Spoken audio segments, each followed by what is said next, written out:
Foreign Minister Sameh Shukri is to receive the Indian Minister for External Affairs, Mr. Sabra Hamayan Jankashar, and of course they're going to be enhancing and shedding light over the strong bond between both Indian and Egyptian nations, and also talking and enhancing the bilateral relations. And with us live over the phone is Dr. Hassan Wageeh, Professor of International Relations. Good morning, Dr. Wageeh. Good morning. How are you doing, sir? I'm doing fine, thank you. First of all, this year both India and Egypt are marking 75 years since the establishment of the diplomatic ties between the two nations. So if you would like to shed the light over the strong bond between both cultures, great cultures, and both nations at the same time, and the bilateral relations between the two countries. Yes, Egypt and India are very close friends. Long time ago, we are connected with a long history of cooperation, and I think that the visit of the Foreign Minister of India would shed light more on many good points of common ground between the two countries. And of course, since the non-aligned movement, we have been working together on the international scene and in terms of getting good cooperation between the two countries. Right. How were the ties like during the era of President Gamal Abdel Nasser? If you Yes, like to shed light. That was a golden era, of course. And I remember that when I was on the border of Yugoslavia, and I was asking, where are we? Someone, when he knew that I am from Egypt, he said, Nehru, Tito, Nasser. So the three leaders really led the entire world into the non-allied movement, which is very needed at that time. And I think that history repeats itself, and India and Egypt really seek non-alliance, having good relations with the two blocks. If we are coming back to, if we are talking about bipolar system in the 60s or multipolar these days, Egypt and India are leaders in the non-allied movement, and I think this would serve not only their peoples, but it would serve the entire world. The entire world doesn't need such a polarization in a very tough crisis that we are facing these days. So I think it is a blessed gathering, and when you are talking about non-aligned movement, it means that you are seeking peace and seeking to eradicate polarization in the world, which is so dangerous to the all peoples of the world.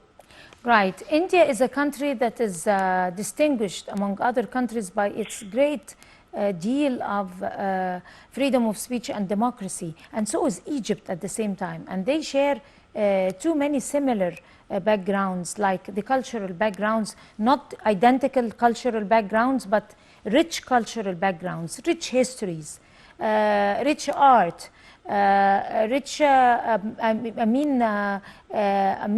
authenticity of both countries is very, very rich. And also the monuments that are located in each country. Of course, Egypt is way more richer, but at the same time, they come with a similar taste. So if you would like to shed light over this particular important point. Yes, I think this is a very important point when it comes to cross-cultural communication. Yes, the two cultures are so near to each other. The two peoples are so near to each other. And I think because of the long history, Egypt and India both have a very, very long history. And this long history created layers of interactions and accumulations that really led to the performance of the people in the two cultures. People with long history really look relaxed, much more than other new countries, and it has certain features that we can go through. But very briefly, I think that this cultural heritage of both countries, and even when we are talking about these countries dealing with other powers in the world. I remember that when we were in the Faculty of Languages at Azhar University, we studied the Passage to India, a novel by Charles Dickens. And I think that it shows the miscommunications that could happen between the two cultures, India and Britain at that time. And if you analyze it, you can find it the same thing that Egypt was facing. So this is cultural-oriented issue, cultural heritages that are very shared by the two nations.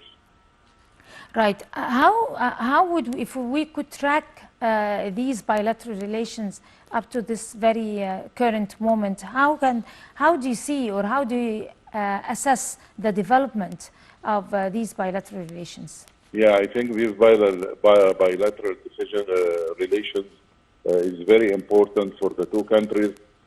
Egypt and India are cooperating in so many fields.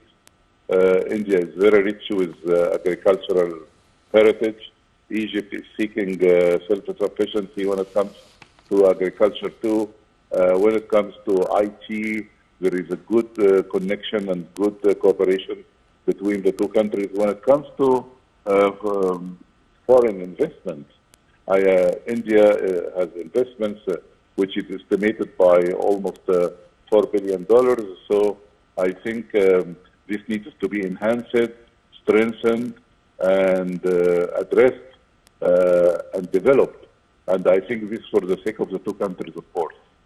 Right. The visit of the Minister of External Affairs of the Government of India, of course, is going to help flourish and refresh the strong bond between two countries and the bilateral relations on many fields, not only cultural background like you just mentioned, because India is a country that is developed on many other fronts like science, like art. Yes, yes, I said not IT, only cultural points, technology. as you said, but I said in the previous interaction that in science, I mentioned IT, yes. I mentioned agriculture, I mentioned investments, and I mentioned all of these points. Right, but any opportunities for agreements or partnership in any of those fields that are expected? Yes, of course, we are expecting when it comes to that level of having the two foreign ministers of the two countries meeting together. I think they should come up with some good agreements and some good memo of understanding in the direction of enhancing the relations on these several fronts that we have already mentioned. Right.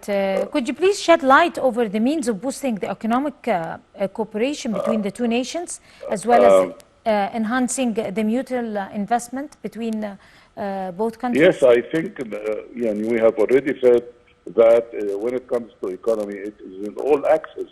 In agriculture, yes, we need cooperation in industry, in investment, in IT, science and technology, and even education. It's very important to have a partnership with India when it comes to education. And yes. Right. Okay. There were mechanisms. Excuse me, there is something wrong happening, so I have to wrap up points. Okay, of course, Dr. Hassan Wageeh, Professor of International Relations, would like to thank you so much talking to the Breakfast Show, and you have a beautiful day. We're going to go to a short break and we'll come to continue the Breakfast Show, so stay with us.